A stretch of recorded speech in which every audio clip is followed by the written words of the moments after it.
Hello, everyone, those in the person and those online. Welcome to this seminar of the Migration Policy Center. Today, we are very happy to have with us in the room Paola Bonizzoni and Giacomo Lampredi. Paola is a professor of sociology at the University of Milan, and Giacomo is a postdoc researcher at the University of Milan, and I just discovered a visiting fellow at the University of Neuchâtel in Switzerland. Paola and Giacomo will present their work for 20 to 25 minutes. And then, together with my colleague Leila Giannetto, we will collect some questions, first from the room and those from those who are online. So please hold back your questions for a little while, and there will be ample time for discussing those. I don't want to take any more time from the speakers, so Paola and Giacomo, the floor is yours, and thanks a lot for joining us in Florence today.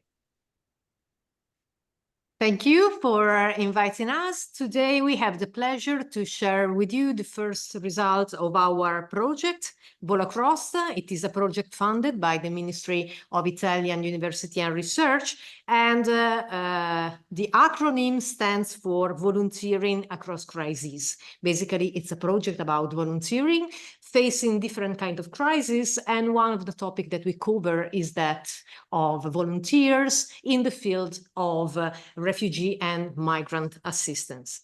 So, please, thank you. As we all know, over the last decade, Europe has faced repeated migration-related crises that have, yes? Okay. Because you cannot read very well. Okay, maybe there is the way to adjust. Chiudilo.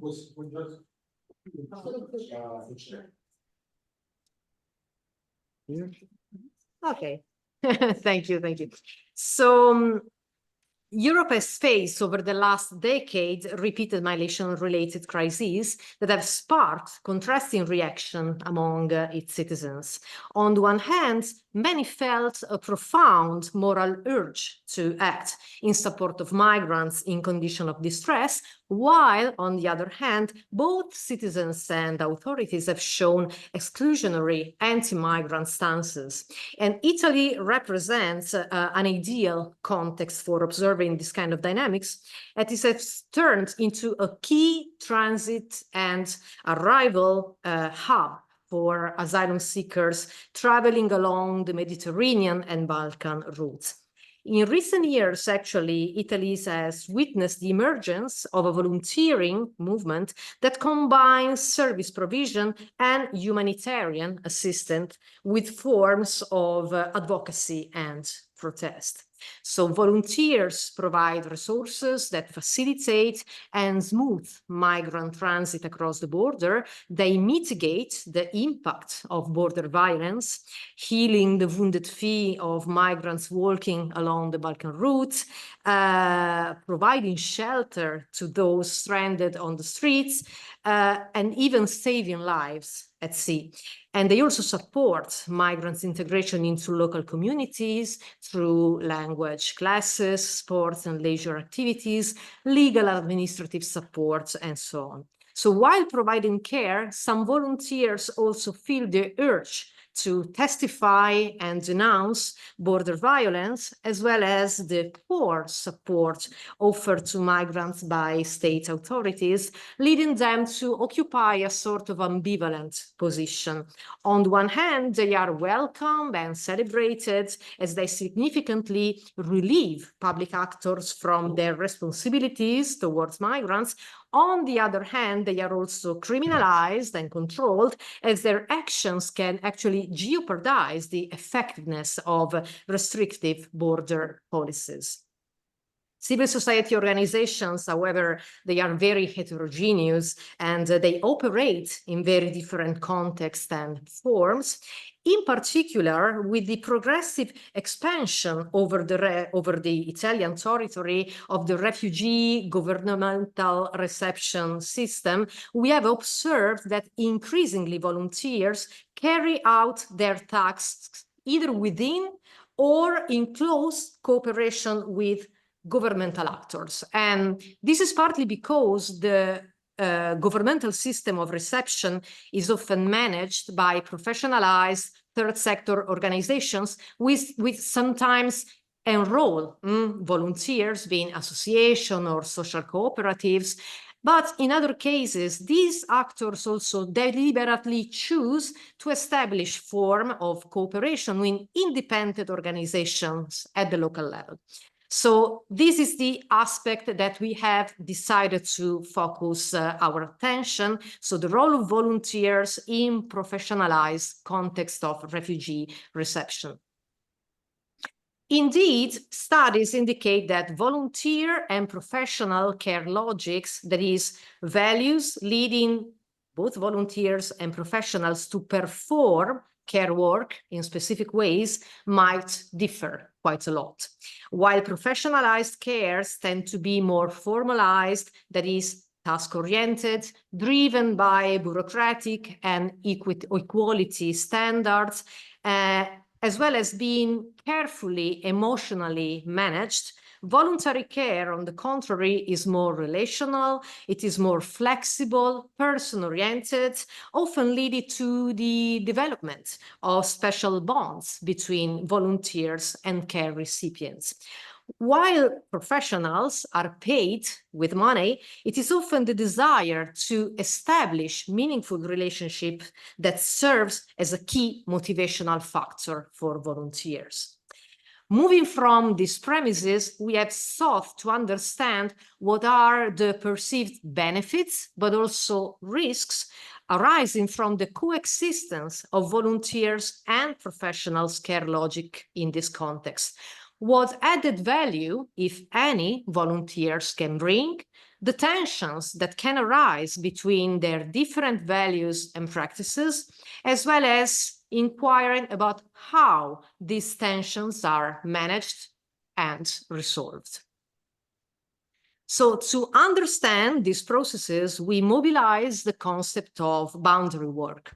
So this concept was originally used to highlight how distinctions between experts and non-experts are continuously reshaped through specific social practices. It has been applied in various domains, including the study of the interaction between different professional roles in the same field, as well as also the relationship between volunteers and professionals in the welfare sector. The boundary work perspective emphasizes that social roles are constantly redefined through an ongoing demarcation of knowledge, routines, and procedures. In other words, voluntary and professional care are not inherently distinct per se, but their difference is shaped and constructed by social interaction. As we shall discuss, the emergence of what we call care coalitions, which is the title of our article, is the outcome of a boundary work that is based on clearly identifying the specific contributions that volunteers can bring in this professionalized context of refugees reception, by setting specific boundaries that must not be overcome by each other, revealing a process of reciprocal adjustment that is aimed at achieving a right balance where the two types of care are neither made too different nor too similar. Okay, about research methods, our sampling strategy. This paper is based on 33 qualitative semi-structured interviews conducted between 2018 and 2024 for a total of 16 professional and 17 volunteers. And most volunteers belong to external organizations, while approximately 1/3 is directly enrolled by the organization delivering the service, for a total of 16 organizations, mostly associations, social cooperatives, and foundations. So all the cases examined here in this article focus on instances where volunteers and professionals collaborate together in different kinds of governmental reception settings. since the management of the reception setting is outsourced by government to the third sector organization, but not all third sector organizations have volunteers or collaborate with them through collaboration or external collaboration. We had the need to select only the cases where both volunteers and professionals are present together. For a total of 8 big reception centers, 6 micro reception programs in apartment or small communities, and 2 reception communities for unaccompanied foreign minors.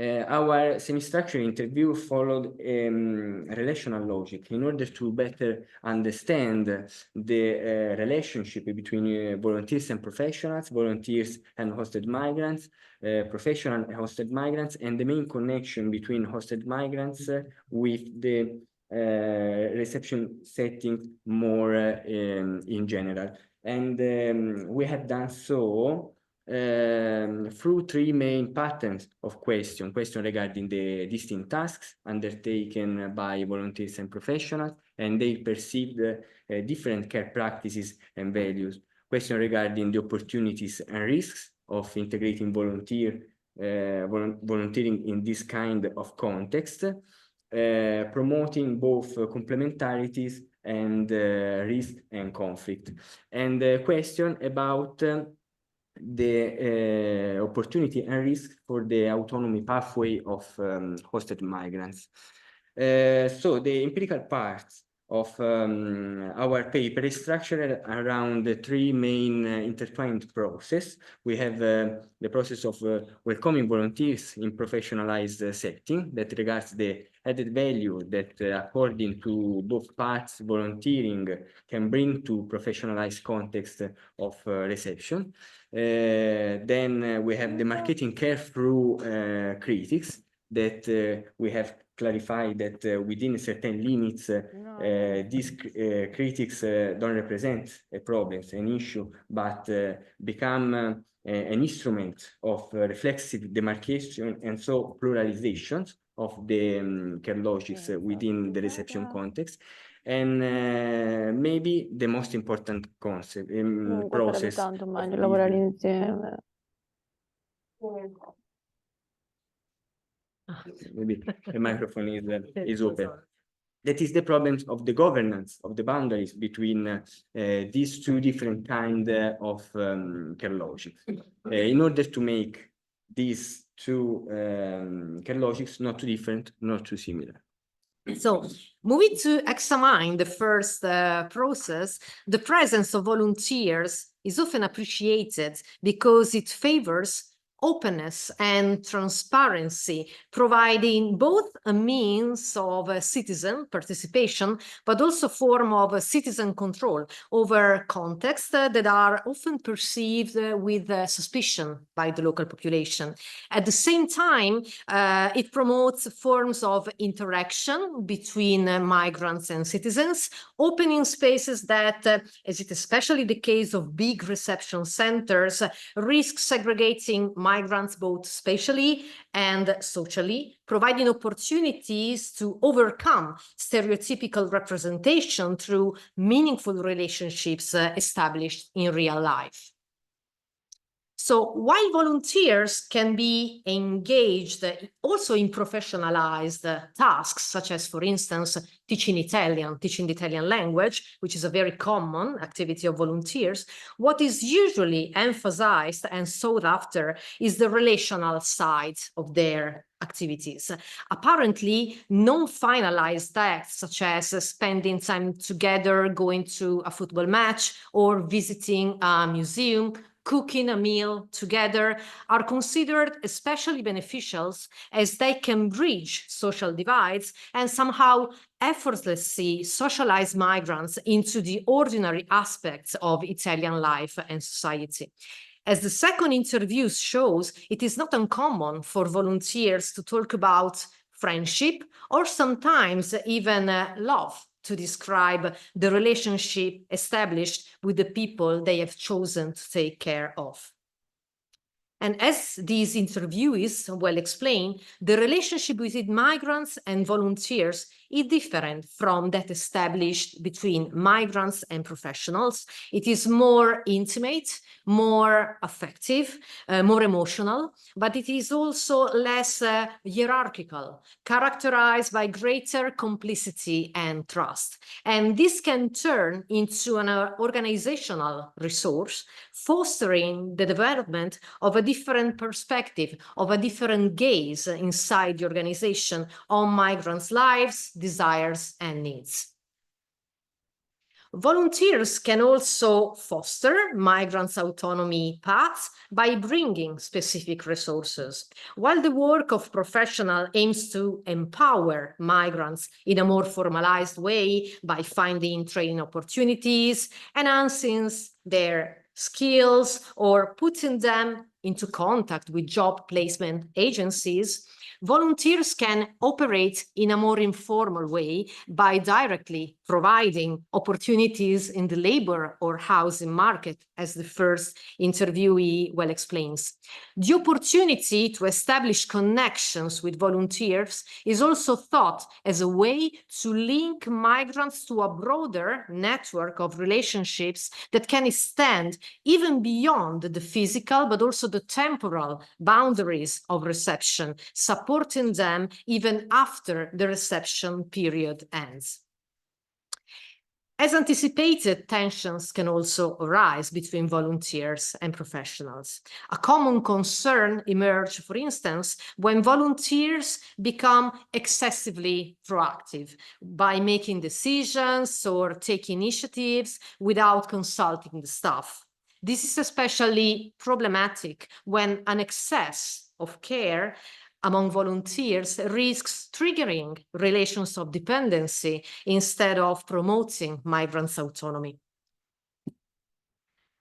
The universalistic, right-based logic of professional care can also go into tension with the individualized approach of volunteers.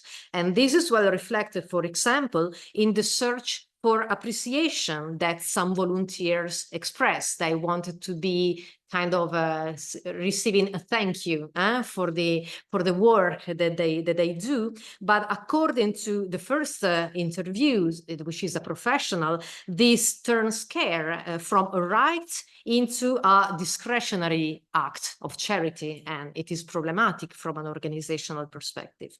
So the emergence of special relationships of sympathy and affection between volunteers and some migrants can also go against the principle of equity and impersonality guiding professional care, as well as an excessive shift of this relationship into the emotional realm of intimacy.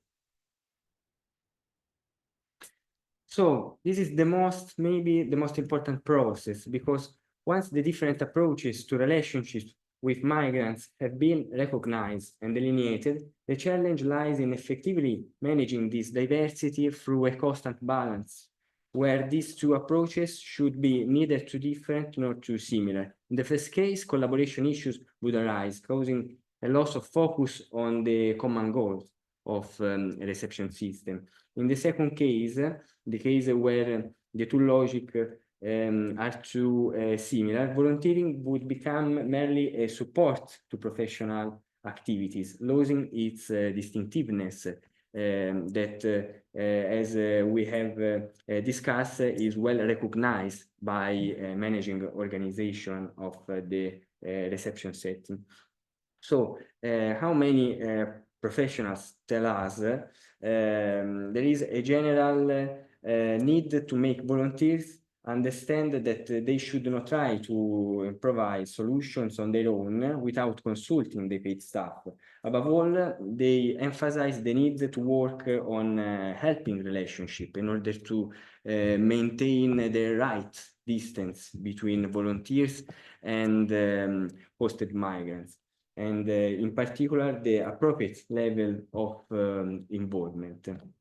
So there are many cases where also volunteers themselves provide strategy of self-discipline as strategies where the embodiment of the critics that come from professional world, the critics of be too involved, become embodied into the creating situated on norm of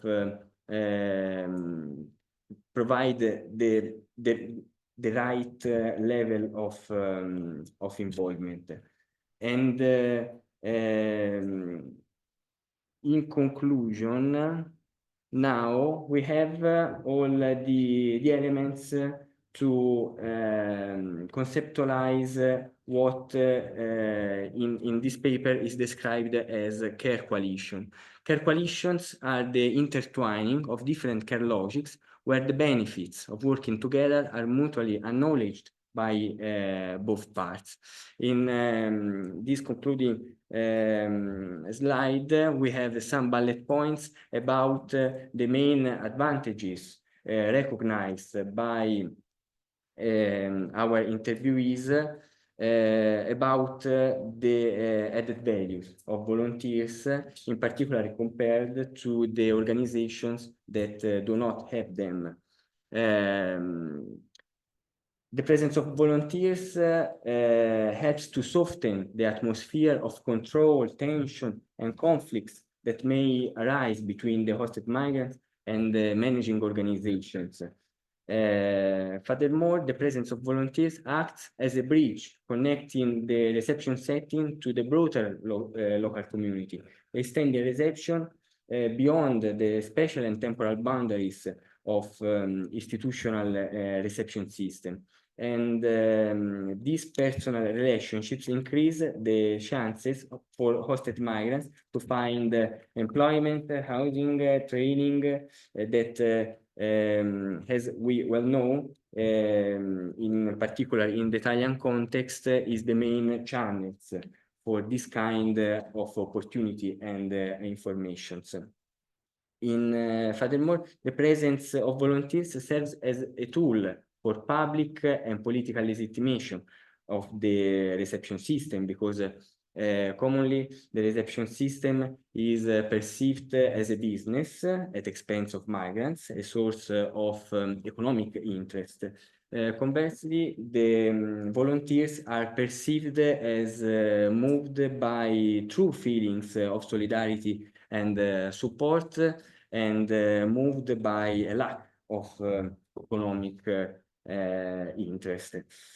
And training, moments of self-reflection, addressing issues related to different role performances are tools for balancing these two different kinds of care logic in order to pluralize the different styles of relationship that hosted migrants can have within reception system. Because without diverse care approaches, the coalition's effectiveness diminishes. And thank you very much for your attention. At the moment, this paper is under review. Mm-hmm. We hope so for the best. we hope the best, and we hope to share this paper with you very, very soon. Feel free to contact us using this contact, and thank you very much.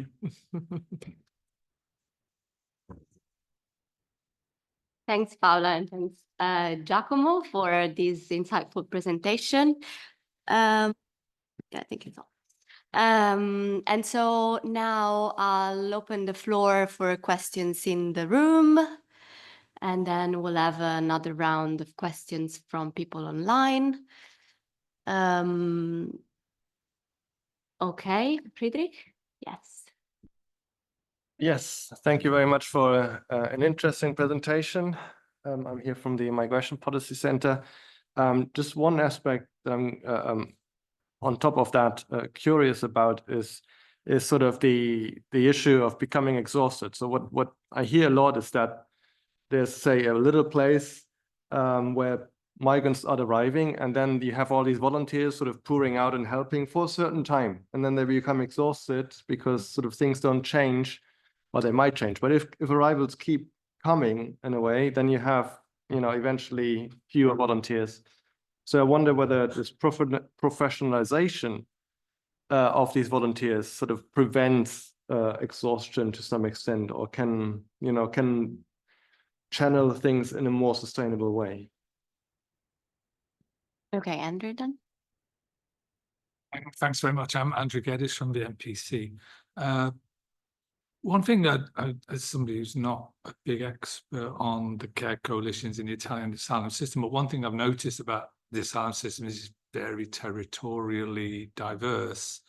And I was wondering to what extent, because I wasn't quite sure what the geographical focus for your project was, and the extent to which care coalitions may differ in their characteristics according to the territory and the characteristics of the territory, which may lead to different kinds of boundaries. Because I was thinking in terms of boundaries, I could see the professional and the professional and voluntary, and the boundary that you identified there. But I could imagine other kinds of boundary which might be more political or bureaucratic, perhaps also because of roles of different kinds of market actors. I just thought that there may be diverse kind of boundaries which change the nature of boundary work and could influence the characteristics of the care coalitions because of territorial diversity. Thanks. And then I have Lorenzo. And then for the next, if it's okay. Okay. So we'll close this round also. I should have said it earlier. I'm Lorenzo Piccoli. I'm a research fellow at the Migration Policy Center, and I'm, as you know, a big fan of your work. For this specific part, I really like the distinction between professionals and volunteers, which is very central to the paper.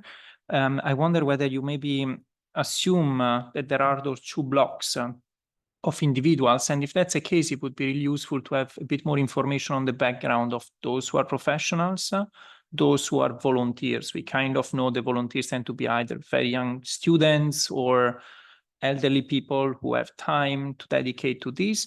We don't really know who the professionals are, and also whether they have the same motivations or not, because I assume if you work in the field of migration reception, you might be driven by the same motivations of those who are volunteers, but perhaps you just find yourself there and you actually have very different reasons to do what you do. So maybe putting a bit more attention on really describing those two groups would really help, I think, to understand how then this care coalition can come about. And for that, you could also maybe, I don't know, if ask additional questions or gather from your interviews a couple more information, for example, on whether professionals at the end of the day find it beneficial to work with volunteers or not, and under what conditions. Maybe sometimes they do and sometimes they don't. Sometimes they just see them as nuisances, precisely for the reason that Friedrich was saying, because people arrive, they feel like supermen and superwomen, that they can change everything, and then they realize there have been constraints. And second, because I know that especially Giacomo works a lot on emotions, again, to maybe bring to light possible differences between those groups within the coalition, whether they experience similar or different emotions. I know that volunteers, the emotion that they feel most frequently is a sense of frustration. Is it the same for professionals? I don't know. And are there other emotions that they share and others on which they differ? I'm not sure whether this is a question that you can answer with a relatively small and very qualitative sample of interviews, but I think this would be fascinating. And it would really strengthen your argument on the possibility of having a coalition between two groups that probably are fairly similar inside and have some important differences on how they operate and why they operate. Sorry for really abusing my role here. If that's okay, I'll just collect the last question from the room and then we'll go online. My background is more humanitarian and development studies, so I come in from a slightly different lens. And I was wondering if you're... Should I take it closer? So, I was wondering if you had thought about comparing contexts where you have voluntary care and professional care and contexts where there is only one of them, and whether you can see if anything changes there in terms of the service provided, and assess the quality of assistance in those contexts, you know, whether there's both types of care there, or it's just only one of them, and perhaps advance some recommendations on how to optimize voluntary care in order to enhance service provision for those organizations. I wasn't familiar with the context of care coalitions that you presented, but I gathered that those points that you've presented are come from the interviews that you have conducted. Yeah, because I mean, it's interesting, but I feel like the points that you have presented are presented through the words of those working in the system, and it would be interesting to understand them, those points, from the voices of, you know, migrants and refugees. I know it's hard to kind of conduct those kind of interviews, but it would be interesting to hear from the other side. So yeah, Paola and Giacomo. Thank you very much for all of these questions, and I'll try maybe to answer maybe a little bit together, trying to find some common points. As regards it has to do also with emotion, the idea that people get moved by these emergencies, and there are times when a lot of people want to get engaged, and after sometimes the enthusiasm kind of diminishes. This is true, especially in some contexts where the emergency frame has been more strongly felt at the local level. Take the case of we have carried out research in Como. There was a situation of crisis when the Swiss closed the border and many migrants were on the streets, and no one could really take care of them. And so a lot of volunteers entered the field. And after some time, when governmental actors entered and established a reception center, there was no need anymore for volunteers. And at that time, a big choice came up. So shall I go into the governmental center to volunteer, or my role is limited? And this is an issue because, as you were saying, like, not in all professional contexts we can find volunteers for some reasons, and not all volunteers want to go and cooperate with the governmental center, because some of them, especially the more politicized, are very critical against these, very strong disciplinary and against, let's say, all the reception logic. And so this is a point that I think needs to be clarified. There are, however, some of these actors that take the volunteering force that is not activated by the emergency, but, for instance, a social cooperative go into a territory and tries to look at the associations that are, operating in different fields, irrespective. And this is more stable because are people that would be activated in any case. But it is really a way of operating that some professionals have in their habitus, so to say, and others don't. And why? I have found some organization that deliberately decided not to enroll volunteers, mainly for two reasons. The first is a reason of distrust. So this is a very delicate field. We have unaccompanied minors.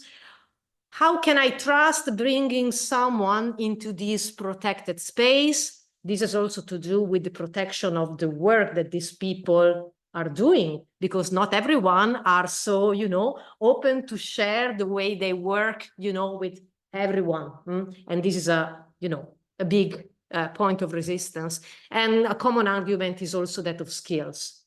If I am a professional, I am trained to deal with this person, and not anyone can come here, I do the job that I am the one that I've been trained and I can do.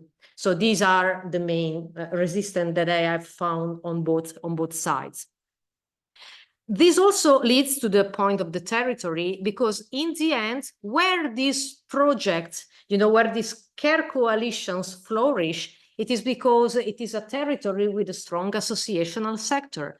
And so basically what happens is that it brings another level of, we already know that the reception system in Italy is incredibly scattered, divided, uneven. We have the ordinary, the extraordinary. We have well-founded, very professionalized activities. We have hotel owners who improvise, you know, in hosting. We have any kind.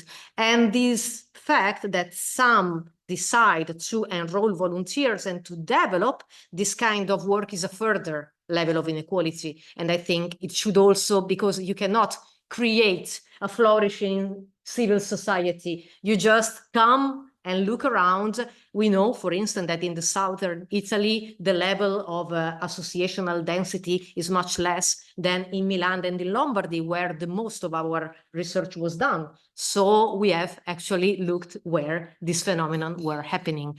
Probably moving to another region, to another municipality, things would not be like this. So in terms of best practices, this could be a best practice, but the point is that it's not something that you can implement everywhere. And as regards who are those volunteers and who are those professionals, first of all, the distinction between volunteers and professionals is not that easy to, because many volunteers have been or are professional, maybe working in the social services, especially the younger, and then they decide, because they feel the need to do this work in another way, and they volunteer. And this double role is extremely helpful because it helps also connect formally and informally different services. And so this is another point that I think is very interesting. And the last point is why some of them may decide not to go and look for volunteers, because there is the widespread feeling, perception, that if you want to bring volunteers, okay, they can help you, they can support you, they bring resources, but if you want to manage them, you will be putting a lot of work. So volunteers bring resources, but they also take work. They take time. They are something that should be placed in an organization. And in fact, a very few of them also have a professional figure that specializes with volunteer management. And in that case, things are going smoothly. Otherwise, you cannot simply put someone, it gets very conflicted very easily. Do you want to add something, Giacomo? Yes. Maybe on emotion, that you are an expert on that. Sure. Yes, I think that the affective landscape of volunteers and professionals are two different landscapes, but with some overlaps within. Because what is different is not the emotions, because the sense of powerlessness, frustrations, anger are very common. What is different is the way of discipline this kind of emotion, because from the point of view of professionals, there is an attitude to problematize their involvement, reflexive, the way of make the emotion object of reflexivity, the way of govern, because the professional in this kind of context in particular have institutional mandates. From this point of view, volunteers are more free to express emotions and so on. This paper is based, I think, under track that the production of the styles of volunteers and professional is a problem of constraint of situations, is not the voluntary and professional care logic in abstract, but intertwined to constraint of situation. As Paola said, many professionals are volunteers in other contexts, and volunteers in other contexts are professional in others. Yeah. Yeah, and it's interesting because some we have talked with some. Well, it is not part of the sample because we have a bigger sample, different streams of research. But we have some interviews carried out with tutori. So we have unaccompanied minors, and the Italian government provides them with a tutor.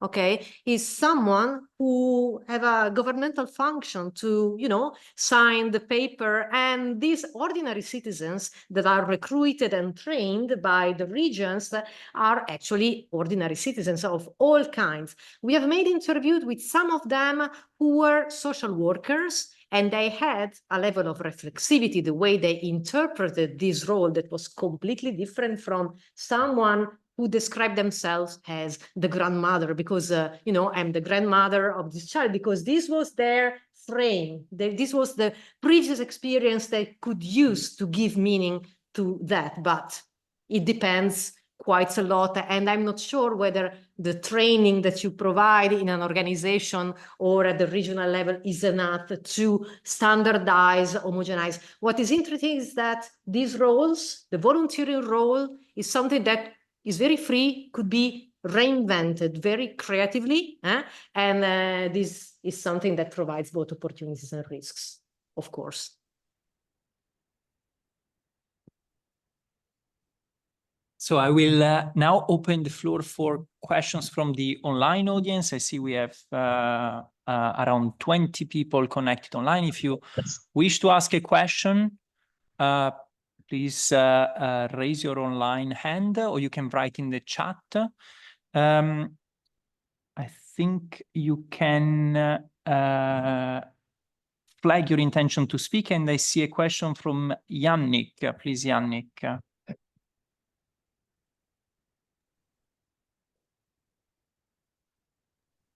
Yes, good afternoon, everybody. Thank you for this very interesting presentation. I was wondering if according to you, I know that the context on what you work on was with volunteers and reception system. But do you see that what you study, what you have seen, observed, could be applied also for other contexts where a volunteer will be in will support migrants, but for other things than reception system, but for access to healthcare, for example, or other field? Because I'm personally involved in this kind of program with volunteers that help the people to access. Una conferencia sobre voluntariado italiano en materia de migración.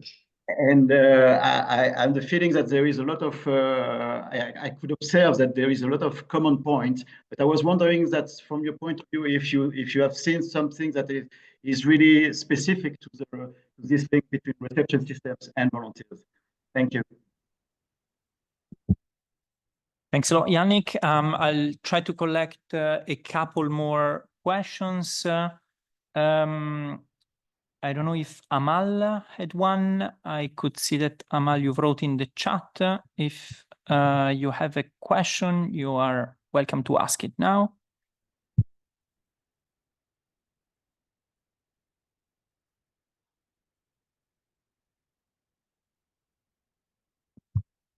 That doesn't seem to be the case. So if anyone else wants to ask a question, you can raise your hand. Otherwise, I have Leila and Giulio and Luigi in the room. Sorry, Leila first. Thanks. Yeah, I'll also abuse my power a little bit of a co-chair. Yeah, thanks again for this interesting presentation. I was wondering whether, like, since you started collecting these data and these interviews from 2018 and you finished quite recently, I guess, in 2024, Did you see a change in the relations between professionals and volunteers over time, since also the Italian reception system changed a lot and the role of social workers within the reception system has changed a lot over time? Many of them felt overburdened by bureaucracy and felt also that, you know, I guess the relationship with the hosted people in reception centers was completely broken due to the changes in the law after 2018. So maybe you arrived with the interviews after 2018, so you have probably seen the shift a bit in these kind of relations. So I'll be interested in understanding this overtime issue. How did it change? And also in terms of if you've noticed a change in the numbers and in the demography of volunteers engaging with these reception organizations, because I think this is could be another interesting point also for your argument, considering the type of issues that can arise if you have only retired people that are volunteers and that are volunteering their work, engaging with young asylum seekers or refugees hosted. This can become an issue also for professionals working in this reception system. And one last point and question. I wanted to know if this third sector organization that you've interviewed, are they locally rooted or are they organizations that come from other territories? And so you said some were able to activate associations on at the local level, others weren't able to do that. Is it connected with their entity, with them being locally rooted or not? Thank you. Thanks a lot for the presentation. My name is Luigi. I'm based at the Migration Policy Center. Well, partly great presentation. I wanted to ask you something, also link with what Leila just said. I'm interested to see how these different, because it's a matter of balance, right? These harmonizing these different perspectives, the professional and volunteering volunteers approaches vis-a-vis care.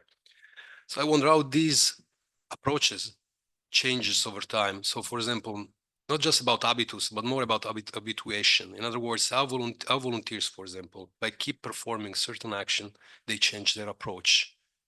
Because I remember there was an article by, I think, Oscar Verkaik, the dilemma caché, the caché dilemma, I don't remember.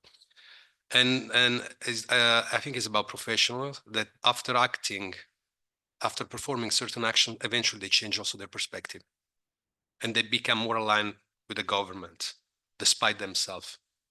So I wonder whether you have noticed this among volunteers, and also how the interactions between volunteers and professionals, they change each one's perspective.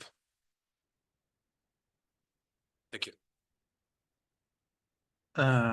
We already have 3 questions. There is one more from the online audience. Do you feel you can gather one more, or you prefer to answer those? So I give the floor to Zanobi. Oh, thank you, and thank you for this great presentation. And so I'm from the University of Granada. One question is, have you noticed some differences between the time of availability between volunteers and professionals? I'm saying this to prevent interruptions in support provided to migrants. So as we know, time is something very different from the 2 target groups. And if you have seen some differences between the organization managing this. Thank you.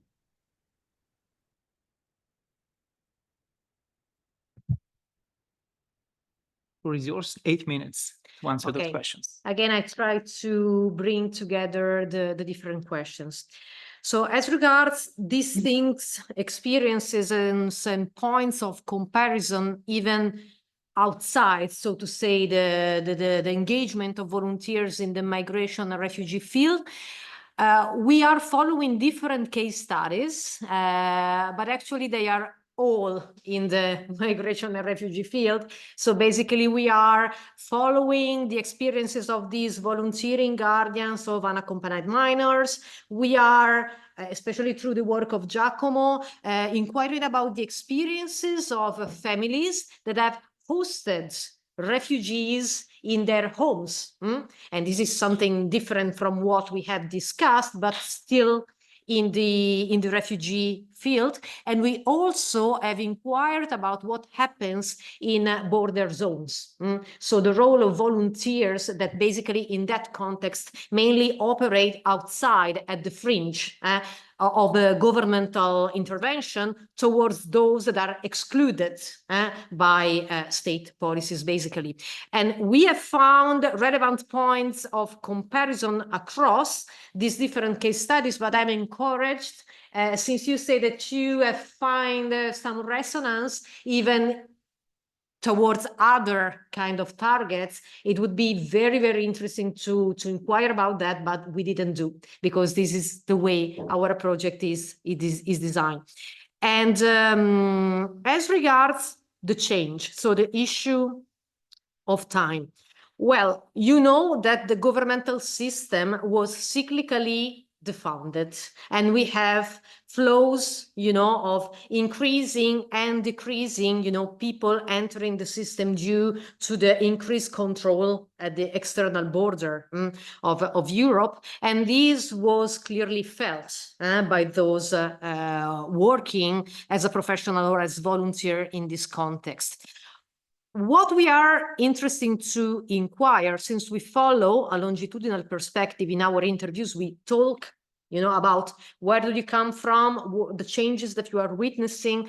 Something very interesting that we are looking at is the institutionalization of previously informal practices. Take an example, that of families hosting refugees in their homes. Now they become part of some local governmental projects. And this changes the perspective of the people who do that, because when they go, they are embedded, so to say, in a governmental / professionalized setting, and there is someone taking care of them, someone who is responsible of what they do towards the migrants hosted, something changes. And I say that something changes even because these people are socialized to the view, and because this is not a neutral relationship, this is a relationship of power. And so they don't have professional and volunteers the same power in these settings. I have one of the interviews that we quote in this work, recounting her experiences. She say, we have made a lot of mistakes. Looking back, yes, we have made a lot of mistakes, because she was saying we have spoiled too much some migrants. And you could really feel that she has made this perspective of empowerment, that was not her own originally, but, it was something that was derived, by these pushes, of the professional actors. And so at the beginning, everyone comes with its own logic, but then if you want to survive and to stay in the system, then you have to find an adjustment. And as regards if they are locally rooted or not, it depends, because in Milan you have a lot of, professionalized actors that, operate in the context where they were used to do other things before doing migration, but they are well known, they have contacts. But what I found interesting is that when a social cooperative, take the case of Farsi Prossimo, which is very big, in Milan, then is going to take, is going to manage the size system for another municipality, maybe a small municipality without previous experience of migration. The Farsi Prossimo staff goes there, is perceived as an outsider, is resisted by the local population, and the strategy that they follow is go there, contact the parishes, the association, and try to become less foreigner through these ties. And this is typical of those who come from the outside, less so in Milan. Do you want to add something? I think it's all. That's it. Okay. Thank you. Good. Are there other questions from the room, or otherwise we can close it a bit earlier? Thanks again to Paola and Giacomo. I didn't answer your question about the demographic. Sorry, we actually have also another question from online. Sorry. Yes. Paddy, if you want to unmute yourself, go ahead. Hi, everyone. Sorry to have joined a bit late, but I think I managed to grasp most of what was being shared, and just listening in through the Q&A. I put my question in the chat in relation to the role of diaspora communities, and I wanted maybe just a comment. I'm sorry, I'm just in transportation now, so I'm not sure if I'm audible enough. Thank you.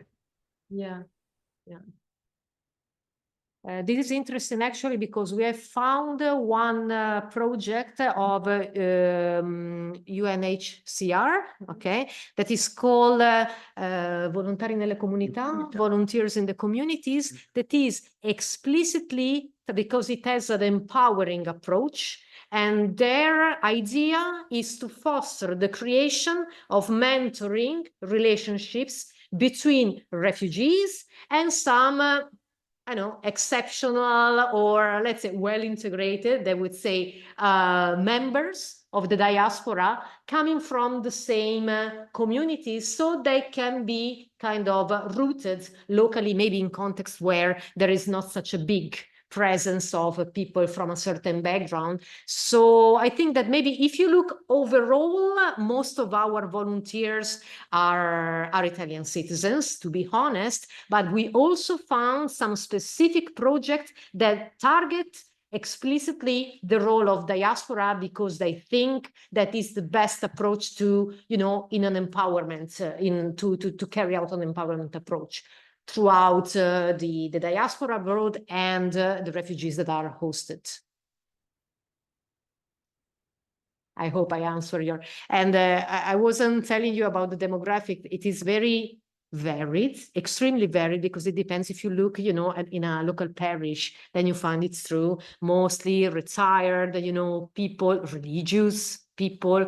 But what we have found, take the case of, especially in border zones, where there is this feeling of militancy, which is more strongly felt, and there are almost youth doing that. We have the experience of rescue, for instance, that have tried to bring the logic of the saving life at sea, at the sea, from the sea to the land border in Trieste, and they are recruiting volunteers from all over Europe for very short periods of time. This is an extremely innovative approach that is kind of that basically tries to manage the experiences of you know, voluntourism as tourist experiences that was very frequently observed in border zone across Europe, you know, over these years. And they try to bring this approach and